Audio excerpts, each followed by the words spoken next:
E você? É salvo? Encontrou a salvação? Pois é. Inicia-se aqui mais um vídeo do canal Discípulos de Cristo. Hoje iniciaremos uma série de 14 aulas. Olha só, hein? A maior série deste canal, que vai falar especificamente sobre discipulado. E a nossa primeira aula, que será no dia de hoje, claro, ela detém o título de Plano de Salvação. Você é salvo? Eu me lembro quando os meus irmãos se converteram, que eles perguntavam para mim se eu era salvo. E eu ficava meio confuso em responder. Porque eu falava assim, salvo do quê? Salvo do quê? Porque na minha concepção de vida, eu não precisava de salvação. E aí então eles foram me explicando através das escrituras, da palavra, o que era salvação. E é o que nós vamos descobrir no dia de hoje. Uma das verdades que passam desapercebidas pelo ser humano, de uma forma geral, é em relação à salvação da sua alma. Isso mesmo. Deus coloca o homem nessa terra como um ser criado. Nós somos feitos à imagem e semelhança de Deus. E Deus não deixa este homem só. Deus primeiro envia o seu Filho, Jesus Cristo, para resgatá-lo e depois envia o Espírito Santo para falar conosco todos os dias. Deus fala com todos os seres humanos, todos os dias. E aqueles que ainda não detêm a salvação, o Espírito Santo faz algumas perguntas no seu interior.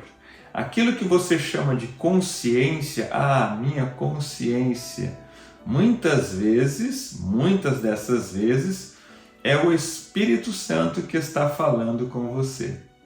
E tem algumas perguntas que elas são peculiares a todas as pessoas, todas. Primeira delas, quem eu sou? Quem eu sou? A segunda pergunta, que é bem peculiar, é: de onde eu vim? Essa é uma pergunta que ecoa bem no nosso íntimo. E a terceira pergunta é: para onde eu vou? Essas três perguntas ecoam no nosso íntimo, no nosso ser, até que nós encontremos a resposta para ela. Quando nós decidimos encontrar a resposta, normalmente acontece uma coisa chamada conversão. E nesta aula nós vamos desvendar o que é este ato de convergir. Conversão, para ficar bem didático e bem fácil de entender, aqueles que já tiraram a sua carta de motorista, é aquela setinha em forma de U, que tem a setinha, vem o Uzinho e desce e coloca a setinha e está escrito conversão. Lá nos países latinos está escrito assim, retorno em U, conversão. Eu estava indo para um determinado local e eu fiz uma conversão em 180 graus e estou voltando. Ou seja, o homem estava caminhando para o inferno, fez uma conversão e está voltando para Deus. Essa aula será dividida em 4 tópicos. Isso mesmo. O primeiro tópico é como Deus formou o homem. O segundo, os 2 caminhos. O terceiro, o que significa crer. E o quarto, o significado do batismo nas águas. E, obviamente, depois disso teremos uma conclusão. Para não ficar nas minhas palavras, Vamos lá, começando já com a Bíblia Sagrada, em Gênesis, capítulo de número 1 e versículo 26. E a primeira pergunta que sai aí, que Gênesis 1, 26 vai nos responder é: qual é a forma do homem? Qual é a forma do homem? Não é? Por que o homem tem essa forma? Por que o homem tem aí 2 olhos, um nariz, 2 orelhas? Por quê? Por que o homem tem essa forma? Não é? Quem que decidiu esse formato para o homem? O homem, já pensou o homem com 2 narizes? E um olho só no meio? Ia ficar estranho, não é? Então, quem formou o homem com 2 pernas? Já pensou se o homem tivesse 3 pernas? Então, quem que formou o homem? Quem deu essa forma, esse estereótipo para o homem? Foi Deus. E que forma é essa? A sua imagem, conforme a semelhança. Vamos lá, Gênesis capítulo 1, versículo 26. Olha o que está escrito lá. E disse Deus: façamos o homem à nossa imagem, conforme a nossa semelhança, e domine sobre os peixes do mar, e sobre as aves dos céus, e sobre o gado, e sobre toda a terra, e sobre todo réptil que se move sobre a terra. Então nós vemos aqui 2 verdades neste versículo. A primeira delas: o homem é a imagem e semelhança de Deus. Todos os seres criados, Deus fez a terra em 5 dias, haja luz, haja mares, haja animais, haja oceanos, haja estrelas, haja firmamento. E aí no 6º dia, Deus faz o homem. Quando Deus profere a palavra fazer o homem, ele sai do singular e vai para o plural. O que quer dizer isso? Quer dizer que a Santíssima Trindade estava formando o homem. Observe que Deus diz assim: façamos o homem à nossa imagem, conforme a nossa semelhança. E aí também, só nesse versículo, já cai por terra aquela teoria maligna de Darwin. O que eu evitei em todos os vídeos até hoje não ser polêmico, aqui nessa série vai ser um pouco impossível não sermos polêmicos. Que Darwin ele compara os animais todos iguais, diferenciando o homem como animal racional. Não. O homem não é um animal como os outros animais, de forma nenhuma. O homem ele é um ser criado à imagem e semelhança de Deus. E olha o que Deus diz aqui na parte B do versículo: e domine sobre os animais. Não é? Outro versículo da Bíblia vai dizer que os animais serão para nosso mantimento. Cai por terra aqui também essa conversa de vegano, essa conversa que tem que idolatrar animal. Todas as nações que idolatraram animais, que colocaram animais como deuses, tiveram problemas. O animal foi criado por Deus para servir o homem, tá bom? Aquela picanha lá que você gosta, Deus criou para servir o homem, como alimento inclusive. Então não precisa ficar com medinho de comer uma picanha, de comer um filé mignon, porque isso foi criado para servir ao homem, né? Além de ser mantimento, foi criado para servir ao homem por Deus. Olha só, de que forma Deus criou o homem? Gênesis 2, versículo 7. Olha só o que a palavra de Deus vai nos dizer. E formou o Senhor Deus o homem do pó da terra, e soprou em seus narizes o fôlego da vida, e o homem foi feito alma vivente. Então, como que Deus fez? Deus fez um boneco ali do pó da terra, soprou nesse boneco e deu vida para ele. Todos conhecem o nome deste boneco, né? O nome dele é Adão, o primeiro ser vivente. Foi feito do pó da terra, por isso que depois as escrituras vão nos dizer assim, ao pó retornará, do pó veio, ao pó retornará, não é? Olha só, então aí a gente descobre a forma do homem, nós descobrimos de que forma Deus criou o homem, então o homem é a forma de Deus, a imagem e semelhança de Deus, ele é criado do pó da terra, e aí nós vamos descobrir agora para que Deus criou o homem. Para quê? Então imagine uma linha do tempo, onde você olha para cá, você não vê o início. E você olha para lá e você não vê o fim. E em determinado momento ali, você vai ver uma coisa naquela linha do tempo chamada planeta Terra. Em algum momento você vai ver ali o planeta Terra e Deus criando o homem à sua imagem e semelhança. O planeta Terra, que as pessoas amam tanto, vai ser destruído e se tornará uma bola de fogo. Isso mesmo. Por isso que a palavra nos diz, não ameis o mundo, nem o que no mundo há.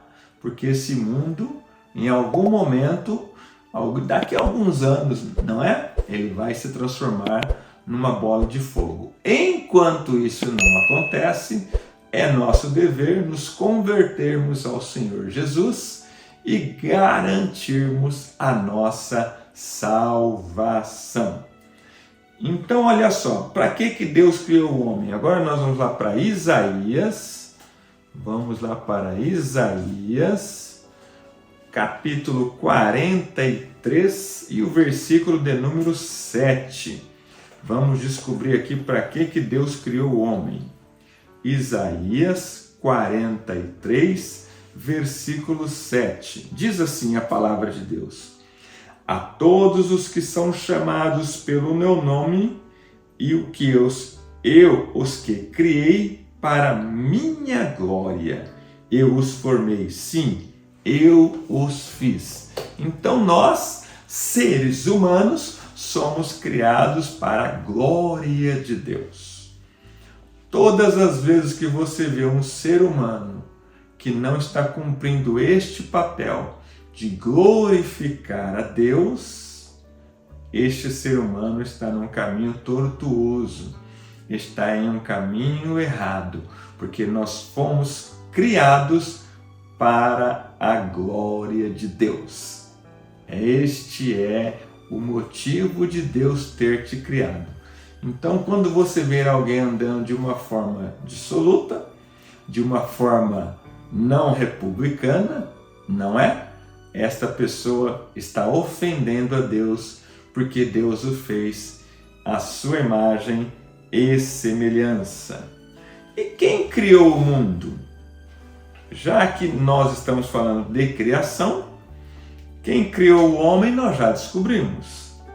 Foi Deus. Agora, quem criou o mundo?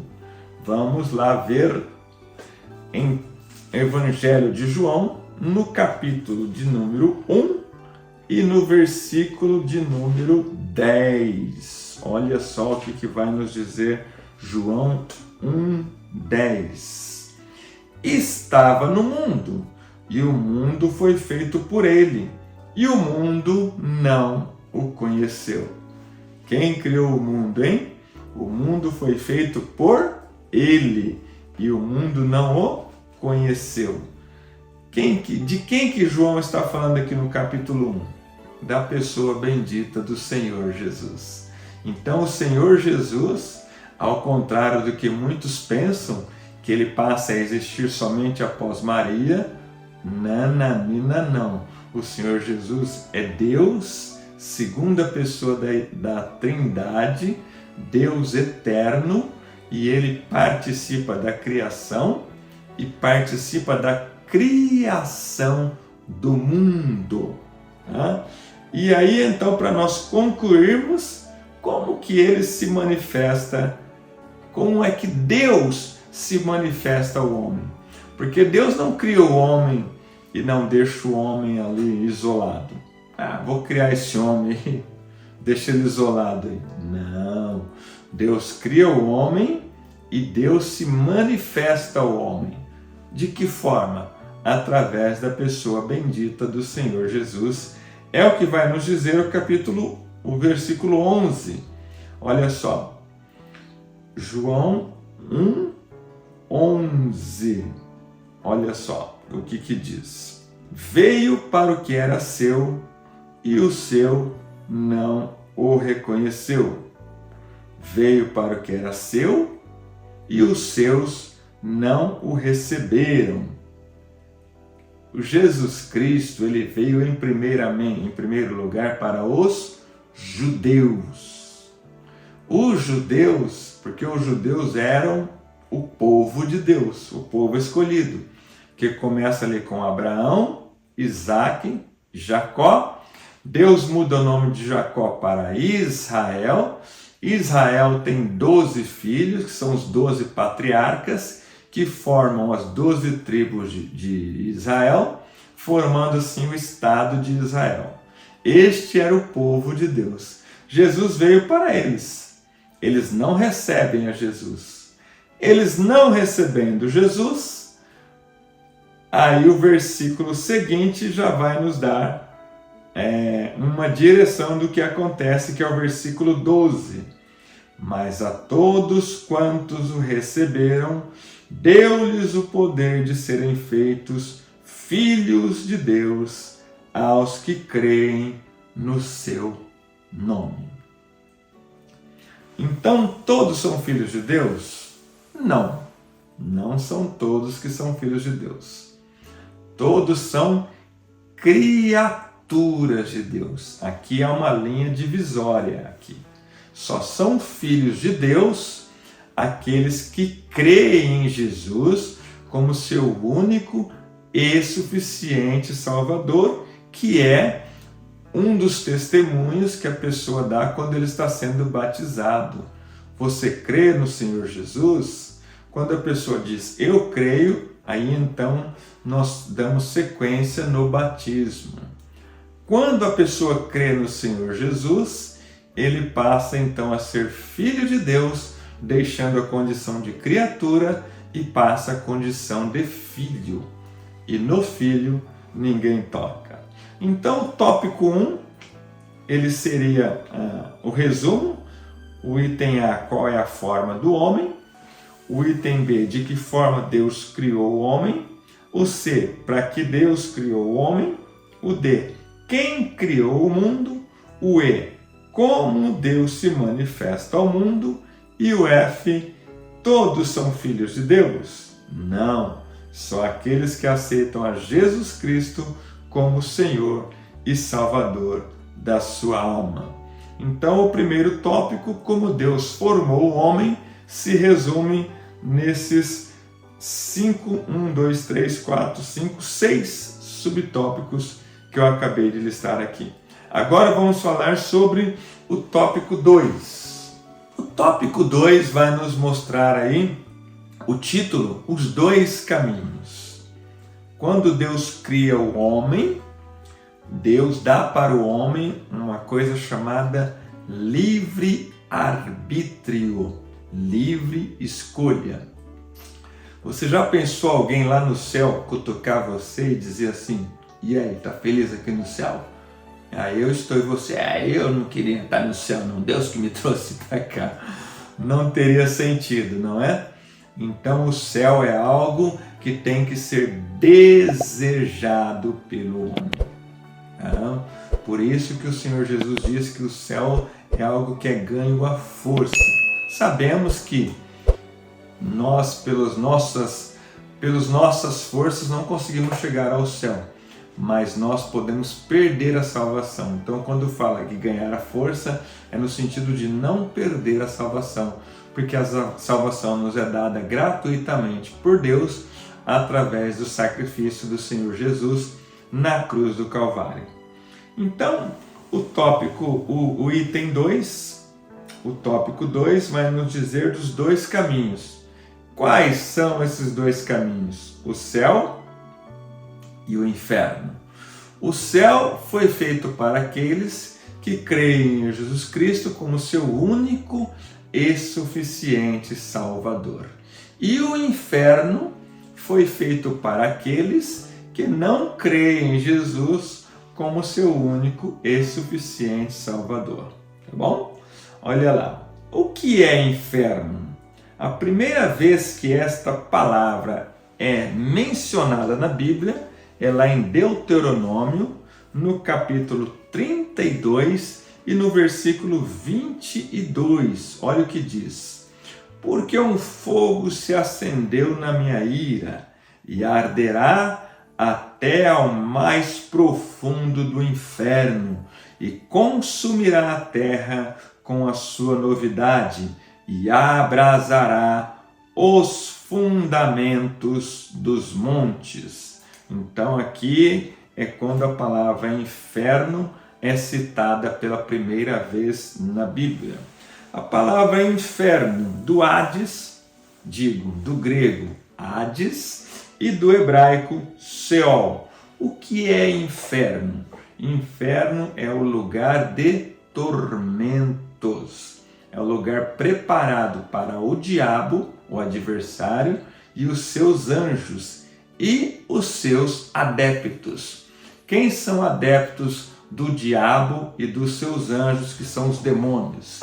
Aqueles que não creem no Senhor Jesus como seu único e suficiente Salvador. Tá bom? Não adianta dizer assim: ah, pastor, eu não creio nisso. É a mesma coisa que você olhar para essa garrafinha de água e dizer assim para mim: ah, pastor, eu não creio que isso aí é água. Você pode não crer, mas isso vai continuar sendo água. Então, não adianta você dizer eu creio ou eu não creio. Baseado em que você não crê? Nos seus achismos? Baseado em quê? Porque o estudo que nós trazemos para você é baseado na palavra de Deus. Nós temos uma base para te ensinar. É a palavra de Deus, a Bíblia, o livro mais vendido no planeta Terra, recordista absoluto de vendas, uma estimativa em algo em torno de 6, 7 bilhões de exemplares vendidos.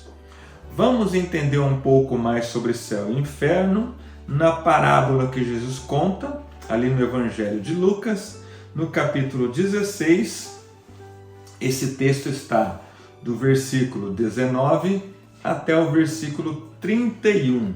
Porém, como nós não temos tanto tempo aqui de ler todos esses versículos, vamos ler alguns versículos chaves aqui para nosso entendimento. No versículo 23 diz assim, e no Hades, inferno, não é?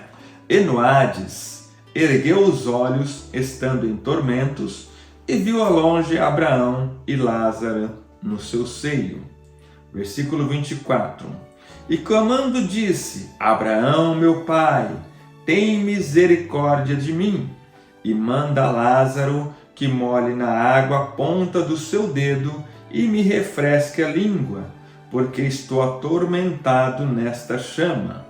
Disse, porém, Abraão, filho, lembra-te que recebeste os teus bens em tua vida, e Lázaro somente males, e agora este é consolado, e tu atormentado.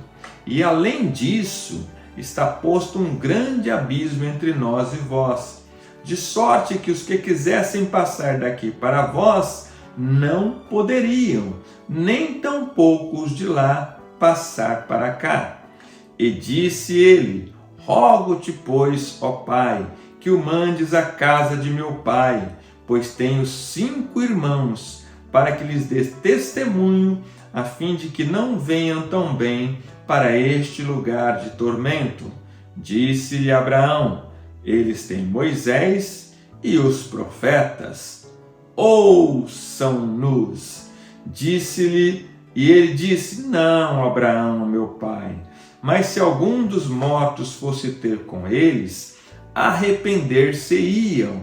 Porém, Abraão lhe disse: se não ouvem a Moisés e aos profetas, tampouco acreditarão, ainda que algum dos mortos ressuscite. Então nós aqui temos nesta parábola algumas verdades que o Senhor Jesus estava ensinando ali para aquelas pessoas. No versículo 24 vai falar do que? De um lugar de tormentos. Era onde aquele ser estava. Ele estava lá não porque ele era rico, ele estava lá porque ele não cria no Senhor Jesus como Senhor e Salvador. Muitas pessoas ricas que serviram a Jesus, inclusive quem o enterrou, que foi José de Arimateia e Nicodemos, receberam a salvação. Então aqui não é porque ele era rico, era porque ele não tinha temor de Deus.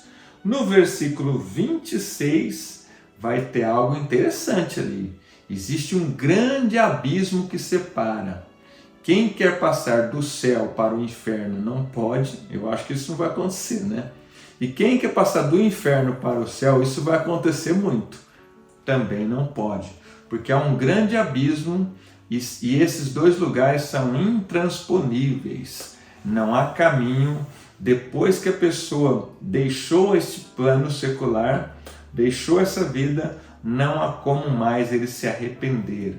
Ele tem aqui todo o tempo de vida, 40, 50, 60, todo o tempo de vida aqui para encontrar a salvação. Depois que ele perdeu a sua vida, a salvação se ganha em vida. Depois que ele perdeu, aí já era. Não adianta ficar fazendo rezas, outras coisas mais, porque essas doutrinas não têm fundamento bíblico. Essas doutrinas são doutrinas de homens. No versículo 29, ele vai dizer assim: deixa eu voltar então, porque eu tenho 5 irmãos. E aí então Abraão vai dizer para ele assim: ele tem Moisés e os profetas. Era a Bíblia da época, era a Torá, era o Pentateuco e o livro dos profetas, que é quase todo o Antigo Testamento. Então, em outras palavras, o que Jesus está falando para eles? Eles têm a Bíblia. Se eles não leem a Bíblia e não acreditam, não vão acreditar ainda que algum dos mortos ressuscitem. Não vão acreditar, ainda que algum dos mortos ressuscitem.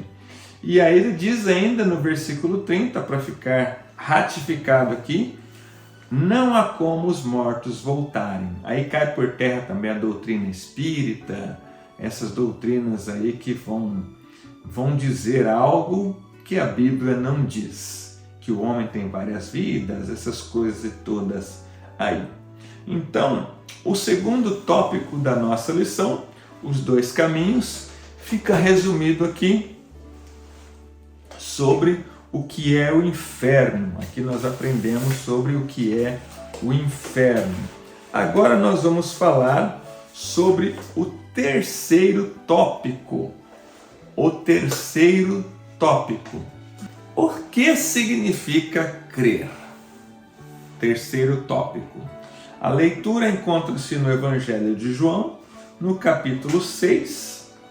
Nós vamos ler o versículo 68 e 69. Olha o que diz: respondeu-lhe, pois, Simão Pedro: Senhor, para quem iremos nós? Tu tens as palavras da vida eterna. E nós, versículo 69, e nós temos crido e conhecido que tu és o Cristo, o Filho de Deus. Então, o que significa crer?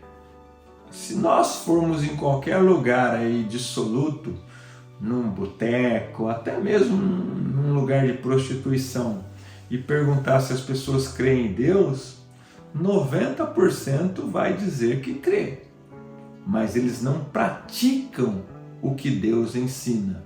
Então, que raio de crer é esse? Que crença é essa?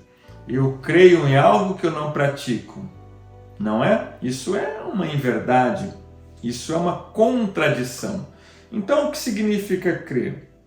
Crer significa cumprir as Escrituras, cumprir aquilo que o Senhor Jesus pede para nós. Isso significa crer. Se eu creio em Deus, eu pratico as Escrituras. Senão eu não creio.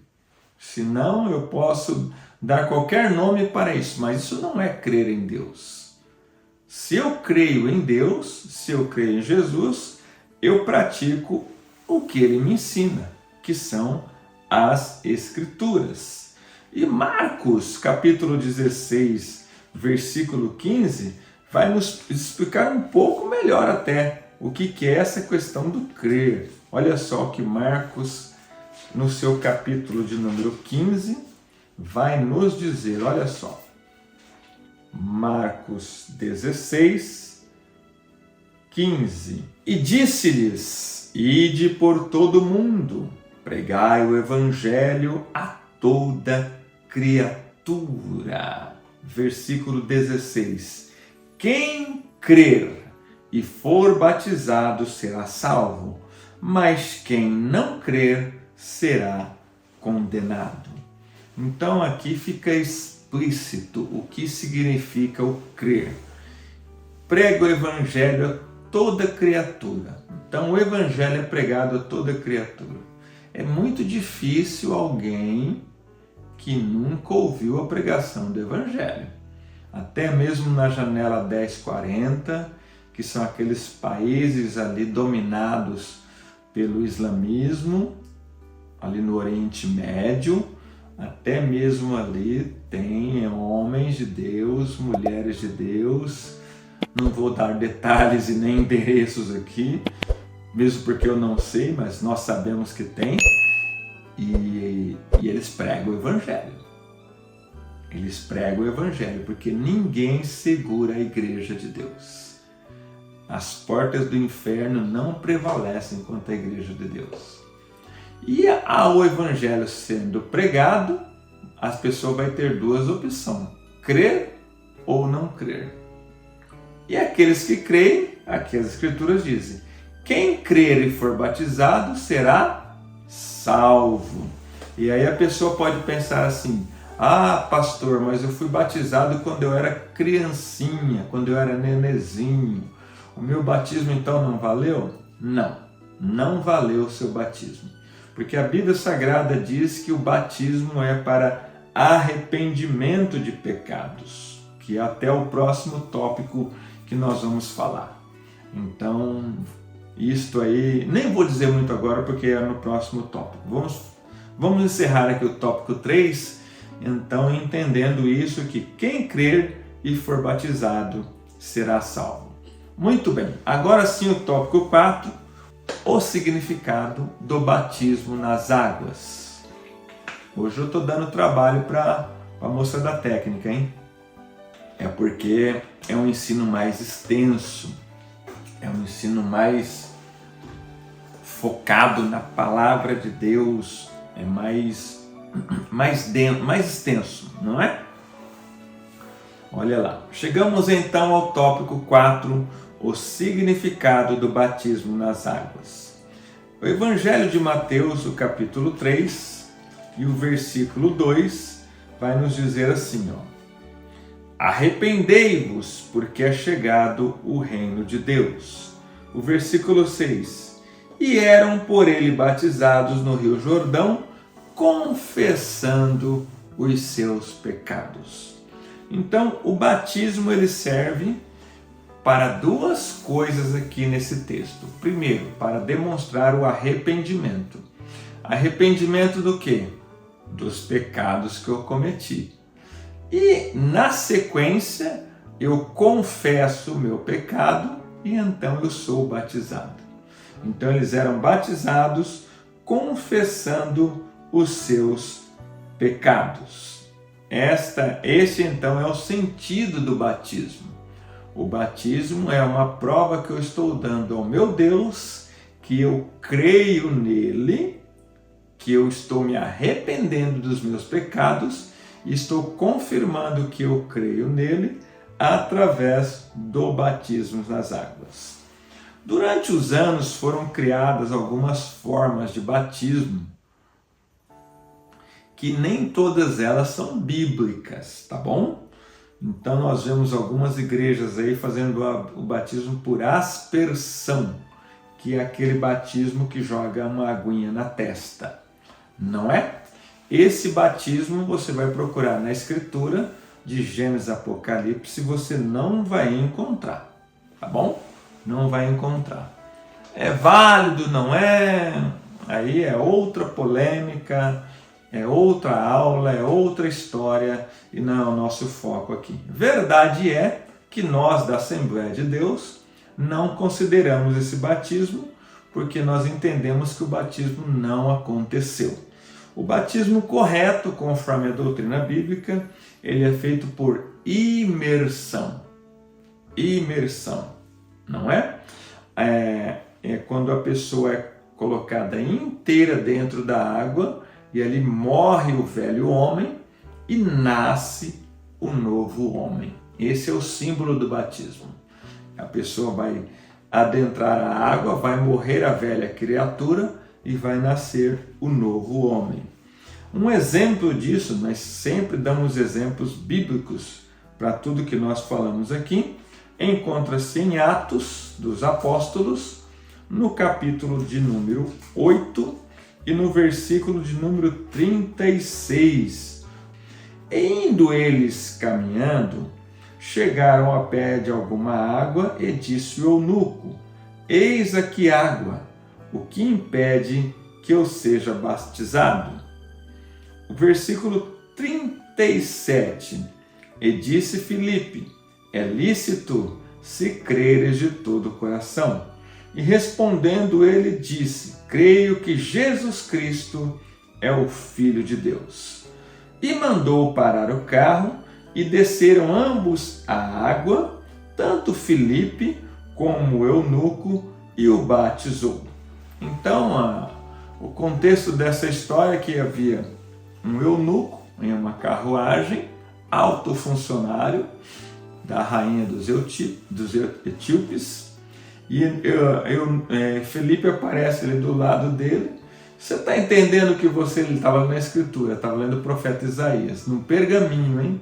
Você entende o que você está lendo aí? Ele falou: não, como é que eu vou entender se ninguém me explica? Então, sobe no carro aí e me explica. Então, Felipe sobe na carruagem ali, começa a andar com aquele homem e vai explicando a Escritura para ele. Em determinado momento, eles veem um rio, e o eunuco manda parar ali o carro e fala assim: ali está o rio, o que impede que eu seja batizado? Então aqui Felipe diz para ele: é lícito se você crer de todo o coração. Você crê? Creio. Então a primeira condição para ser batizado: crer de todo o coração. E aí então eles descem os dois no rio e ali Felipe batiza o eunuco. Se não fosse importante esse ato de imersão, porque a palavra batismo quer dizer imergir no rio, eles tinham água ali na carruagem, água para beber. Então eles poderiam fazer ali uma aspersão, não é? Então esse símbolo ele é importante e nós seguimos eles à risca conforme a Escritura nos ensina. Vamos ver outro exemplo aqui em Atos dos Apóstolos, no capítulo 16, no versículo 30, onde Paulo vai batizar o carcereiro que mandou prender ele, olha só. E tirando-os para fora, disse: Senhores, o que é necessário que eu faça para me salvar? E eles disseram: crê no Senhor Jesus Cristo e será salvo tu e a tua casa.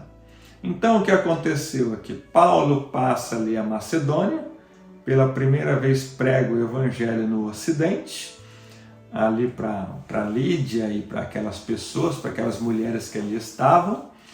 O evangelho é aceito, uma jovem começa a perseguir Paulo durante alguns dias, Paulo e Silas começam a perseguir ele, dizendo: estes aqui que pregam o Evangelho, são filhos, são servos do Deus Altíssimo.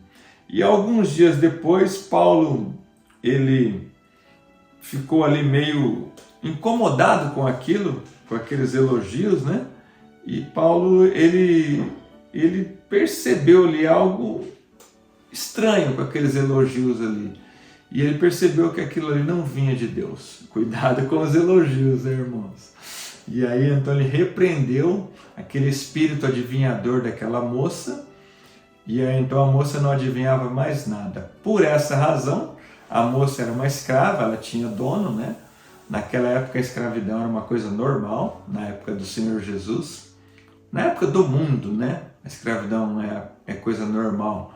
A escravidão deixa de ser normal, graças a Deus, não é? Coisa de 150 anos, 200 anos para cá. Até então a escravidão era algo normal no mundo. E aí então o espírito de adivinhação sai daquela moça, os seus senhores perdem a sua fonte de lucro e mandam prender a Paulo e Silas. Antes de prender Paulo e Silas, eles dão uma chibatada nas costas deles ali, uns açoites, e colocam eles ali no cárcere interior. Paulo e Silas, ao invés de murmurar, começam a louvar e adorar a Deus. O cárcere tem ali um grande terremoto, as portas se abrem e o carcereiro acorda assustado, pensando que tinha todo mundo fugido. E aí Paulo aparece para ele e fala assim: não se mate, todos nós estamos aqui. Aquele ato comove o carcereiro e ele então olha para Paulo e faz essa pergunta que nós acabamos de ler: senhores, o que é necessário que eu faça para me salvar? E ali vem a resposta: crê no Senhor Jesus Cristo e será salvo tu e a tua família, tu e a tua casa. E então, na conclusão ali deste episódio, o carcereiro é batizado, ele mesmo trata os vergões de Paulo e Silas, e toda a família do carcereiro também é batizada e crê no Senhor Jesus. Então, nós entendemos aqui, nesta primeira lição, ficou repetitivo, né? Então, nós entendemos, ficou ruim. Vamos dar uma resumida nesta primeira lição. Tópico 1, como Deus formou o homem. O tópico 2, os dois caminhos. O tópico 3, o que significa crer. E o tópico 4, o significado do batismo nas águas. Só nos resta agora falar sobre a conclusão. Vamos concluir agora esse ensino. Após entendermos que o batismo por imersão e quais as condições para ser batizado, crer, resumimos este processo em 3 etapas. Primeira etapa, arrepender-se. Não há sentido no batismo sem arrependimento. Vai só tomar um banho ali. Não vai ser nada espiritual. Segundo, confessar os seus pecados. Se há arrependimento, tem que ter confissão, né? Então, o batismo vai acontecer quando a pessoa confessar o pecado. E terceiro grande sinal, que é batismo, é o grande sinal de amor a Jesus e a confissão de querer servi-lo e segui-lo por toda a sua vida. Eu me lembro quando eu me batizei, ali tem a foto do meu batismo. Eu não sei se eu deixo a técnica filmar ou não, depois nós vamos decidir isso. Esse batismo foi muito lindo porque eu fui batizado com o Espírito Santo no mesmo dia que eu desci as águas. Foi muito marcante. 28 de janeiro de 1995. Foi uma data muito marcante para mim. E eu me lembro quando eu fui batizado que antes de eu ser batizado, eu já sabia, olha, não tem mais volta. Olhei para o mundo, pelo retrovisorzinho assim, falei, tchau, tchau mundo. Agora eu sirvo a Deus, agora eu sou servo de Jesus.